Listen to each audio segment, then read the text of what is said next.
How do you deal with a toxic mother? I honestly don't know what to do anymore. Growing up, my mom was a stay-at-home parent, and my older sister started helping with the housework when she was still in high school. Over the last several years, she ended up taking over almost everything around the house. My mom rarely cooked or cleaned, and we even brought her food and drinks so she wouldn't have to get up. But no matter how much we did, nothing was ever good enough.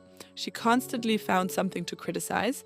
If we left leftovers in the fridge for 2 days, she'd complain endlessly, yet she would leave food sitting there for weeks until it spoiled, and somehow never saw that as her own mistake.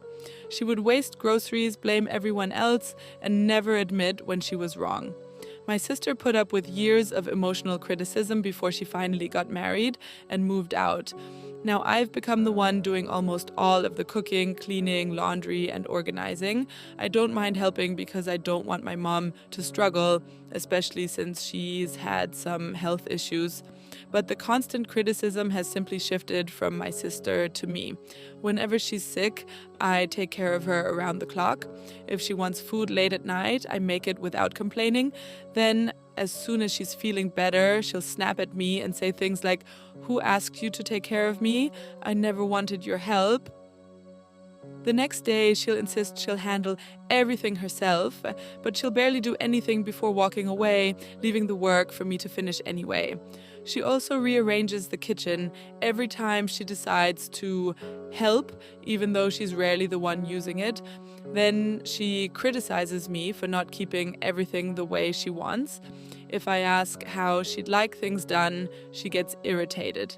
If I do it my own way, it's still wrong. It feels like there's no way to win. The hardest part is that she's completely different around other people. Friends, neighbors, and relatives think she's kind and pleasant because she smiles and treats them warmly. At home, though, she's constantly negative, never seems happy, and always finds something to complain about. I've seriously thought about moving out just to protect my own mental health, but I worry about leaving my dad alone because I know he'll become the next target of her constant criticism. Has anyone else dealt with a parent like this? How do you set boundaries or keep your sanity when nothing you do is ever enough? Thank you for watching the video all the way through. If you'd like, you can send us your life story. If we find it interesting, we'll share it with our audience so others can hear and learn from your experience.